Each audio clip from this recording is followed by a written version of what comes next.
KBC में करोड़पति पति। सूरज के जीवन का एक ही फंडा था कि मेहनत तो गधा भी करता है, घर बैठे जो कमाए समझदार वही होता है। इसीलिए उसने कभी नौकरी ही नहीं ढूंढी। इस बात से हालांकि उसकी पत्नी शिखा बिल्कुल भी अग्री नहीं करती थी, पर फिर भी सूरज को समझाना बेकार था। टीवी में कैसे बनोगे करोड़पति का ऐड देखकर उसे लगा कि बस अब तो घर बैठे ही वो करोड़पति बन सकता है, और उसके पीछे उसने अपने सारे सोर्सेस एक्टिव कर दिए। 2 हफ्ते में उसके कलीग के साले के पड़ोसी के बेटे का सोर्स निकलता है जो कि उसे शो में पहुंचा सकता है, और सूरज उससे मिलने चला जाता है। अच्छा, तो हमें मुकेश जी बता रहे थे कि आप हमें शो में पहुंचा सकते हैं। हाँ, उसमें कोई तकलीफ नहीं है। मैं कल अगर कोशिश करूँ तो इसी महीने में आपका नंबर आ जाएगा। अरे ये तो बहुत बढ़िया हो गया। अच्छा, वो सिलेबस और क्वेश्चन पेपर का कोई जुगाड़ है क्या? उसका तो कोई जुगाड़ नहीं है। तो वो वाकई में कुछ भी पूछ सकते हैं? हाँ, वो तो बच्चन जी पर है, जो पढ़ते हैं वो पूछ लेते हैं। पहली कोशिश फेल होने पर अब सूरज के सामने एक बहुत बड़ा सवाल था कि आखिर जवाब कहाँ से लाए। तब शिखा ने एक सजेशन दिया, क्यों ना सूरज अपने चचेरे भाई सुमित से मदद मांगे, जो कि यूपीएससी की तैयारी कर रहा था। हालांकि इतनी मेहनत करना सूरज को समझ में नहीं आता था, पर कोई और रास्ता ना मिलने पर वो आखिर सुमित से बात करता है। अरे सुमित, हमारा कैसे बनोगे करोड़पति के लिए सिलेक्शन होने वाला है, तुम हमें थोड़े चिट बनाने में मदद करोगे क्या? अरे भैया, चिट बनाए तो सालों हो गए, उसमें हमारा एक्सपर्टीज नहीं है, बल्कि आप बोलो तो हम आपकी पढ़ने में जरूर मदद कर सकते हैं। हट, कैसे अनाप शराब बातें कर रहा है तू?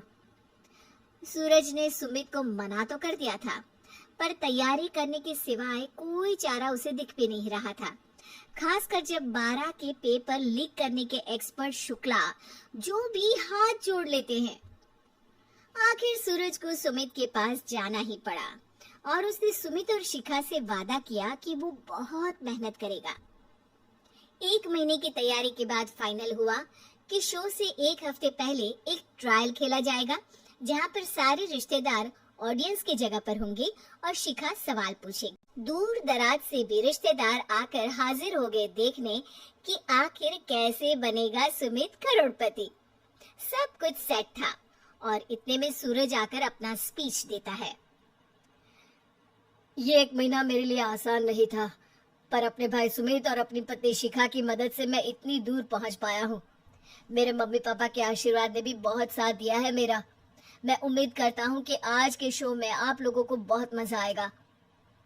साक्षी पहला सवाल पूछती है और पूरे कमरे में सन्नाटा छा जाता है। इंडिया में कितने स्टेट्स हैं? 3, सॉलिड, लिक्विड और गैस। अरे रुकिए, तो ऑप्शंस तो देने दीजिए। इतने में 5वीं कक्षा का चिंटू बोल उठता है। अरे क्या मामा, आप तो पहले सवाल पर ही आउट हो गए। अरे बेटा, पहला सवाल तो ट्रायल होता है ना। अरे तुम अब देखना। देखने जैसी बात तो थी ही। सूरज को इतना शांत किसी ने नहीं देखा था। कभी कभी तो लगता था मानो सूरज आंख खोलकर ही सो गया हो। मामा जल्दी करो प्लीज, कल सुबह पनवेल भी तो निकलना है। अरे हट, कंसंट्रेट करने दे मुझे। 3 सवाल में 3 लाइफलाइन खत्म हो चुकी थी, और अब चौथे सवाल पर भी सूरज का मौन नहीं टूटा। पर सूरज अभी भी हार मानने को तैयार नहीं था। उधर हर कोई सूरज को छोड़ सुमित को देख रहे थे। आखिर सुमित ने ही तो पढ़ाया था सूरज को। गजब बेइज्जती है यार। अरे बेटा, तो बाप का, दादा का, भाई का, सबका नाम बुड़वाएगा। अरे 3 लाइफ लाइन ले ली तो भी तेरा कुछ नहीं होना है। अरे कोई इतनी बात करता है क्या शो पर? अरे बेटा, शो पर तेरे जैसे भी तो नहीं आते ना। सूरज की ये जंग आखिर 1 घंटे बाद 5वें सवाल पर खत्म हो गई, जब उसने इंडिया के नेशनल बर्ड का नाम कहा, कौवा। अरे बेटा, मजा तो बहुत आया, बस थोड़ा टाइम पर खत्म होता तो आनंद भी आ जाता। ताने बारिश की बूंदों की तरह बरस रहे थे और सूरज को भी समझ आ रहा था कि ये करोड़पति बनना शायद उसके बस के बाहर की बात है।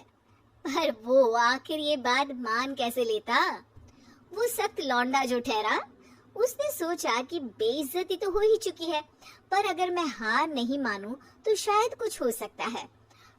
शिखा, तुम देखना, असली शो में आग लगा दूंगा, आग, करोड़पति बनूंगा मैं। हाँ, सब्जियां खत्म हो गई है घर पे, ले आओ। पहले पति बन जाओ, फिर करोड़पति बनना। अरे गजब बेइज्जती है यार।